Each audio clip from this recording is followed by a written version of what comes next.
Hi, everybody. Um, I was going to tell you guys about my latest appointment that I had a week ago today. So, December 9th, I was able to meet with the plastic surgery team, Dr. Ewan and his team. They were really informative and helpful, but this was the hardest appointment that I have had so far. Um, Hardest emotionally, I would say, is kind of where I'm at with that.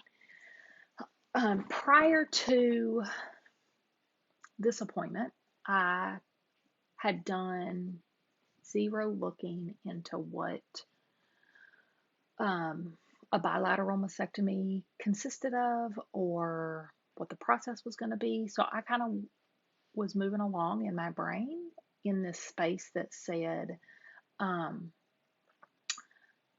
this surgery is going to be like, 4 hours and easy peasy. My recovery, start to finish, will be, 2 weeks of not working. And then by a month, I'll be fine. I'll be finished. I'll be done. Um, and that is not the case. So that was hard for me. So the surgery kind of itself is about an 8 hour ish, give or take, surgery. 2 hours per breast for the oncology team and 2 hours per breast for the reconstruction team, with about a 45-minute in between where they will re-sanitize the room in between um, teams. And so I think the part for me that hit me really hard was not for myself, because of course I'm going to be oblivious, but for my family, for Ryan, who's going to be sitting in the waiting room, and Deja, who's not going to be able to be in the waiting room, and my mom, my siblings, and some of that stuff. So COVID, of course, has changed the way that we all get to do medical care. So right now, of course, the policy is no one under the age of 18 is allowed in the cancer center, and um, you have one person who can be there, and that will be Ryan. And so Ryan will be kind of there. And I know that some of my family will gather together there in Little Rock in a hotel and just kind of wait and support me from there. But it just makes me sad to think about what their day is going to be like on that day, because they're going to be fully aware of how time is passing that day and how fast it's going or how slow it's going, and kind of where their personal feelings are. And that just feels really hard for me, and I worry about them. So that was a hard part of my surgery. And then the other part that was emotionally hard for me was, while I'm thankful, Dr. Ewan was very, very honest and very helpful. And, was just able to say, like, look, this is a really big surgery, and it is going to you're not going to look the same afterwards. And most people who he sees are much older than I am. And so the reconstruction feels positive to them, because maybe, our bodies when we're in our 50s and 60s are different than our bodies when we're in our 30s. And so, just really, he prepared me for the emotional impact of what it's going to be like for me to maybe not look the way that I want to look, or look the same as I look now.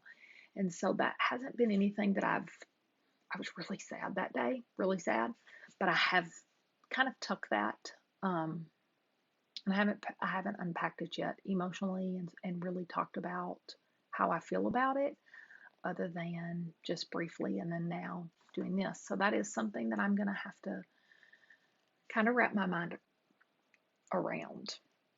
So the surgery itself is also, from kind of start to I'm finished, I'm done with this process, is a lot longer than I anticipated it being. I was really hopeful within a month or two that I would be finished, and I could like ring the little bell or whatever, and I don't have to go there anymore. And that's just not the case. So how the surgery actually works, just the logistics of it, is they're going to, of course, remove all of my breast tissue, including up in here. So I will lose the breast tissue, and then they will insert, or they will sew in cadaver skin that's kind of like a hammock that will um kind of, it's not like a hammock, but it's that shape that will hold my implants kind of when those get in place. And then in the meantime, they will sew in an expander, which is like a really thick deflated balloon is kind of what it looks like. And that is at the end of my surgery when they sew me up that day, that will be inside, but it will not be filled because my skin really needs to have the opportunity to heal before it has a bunch of pressure on it. And so there will be a little bit of a healing process. And then about 2 weeks later, what I will do is I will go into that. I will go into the plastic surgery team every week for about 6 to 8 weeks, and they will fill that expander with saline water until it gets to a position where everyone's comfortable with. And then once that has been reached, we will, that has to stay in for 4 months. So an additional 4 months on top of the 2 months that it's going to take to get it filled. So that's going to be about an additional 6 months from my surgery date on January 21st. And then at that time, I'll go in for a day surgery and they will remove the expanders and place my implants. So it's a little bit longer process than I was anticipating. So I'm also trying to wrap my mind around that.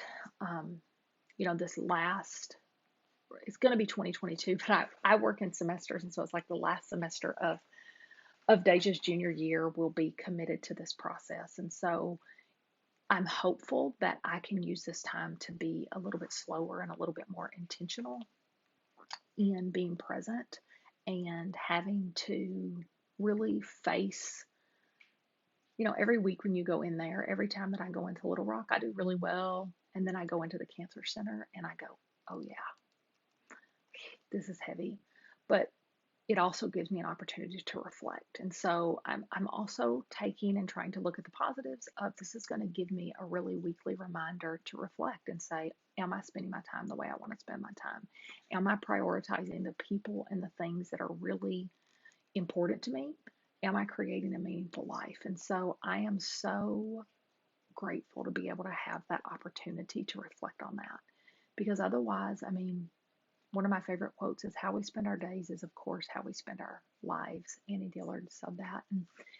And we go through the course of our day and we're just working and we're doing our thing. And before long, a whole half a year has passed, and have we spent it the way that feels meaningful. And so I am really grateful to be able to have to reflect on that this year. And I'm going to go into this season really hopeful to be present, but also to be really reflective of the way that I'm spending my time. So thank you for sticking with me through this video and through this process. It is a lovely day today here in Arkansas on December 16th. It's raining, my door's open, there's a little bit of a breeze. So I'm just going to enjoy that today. Hope you guys have a good day too.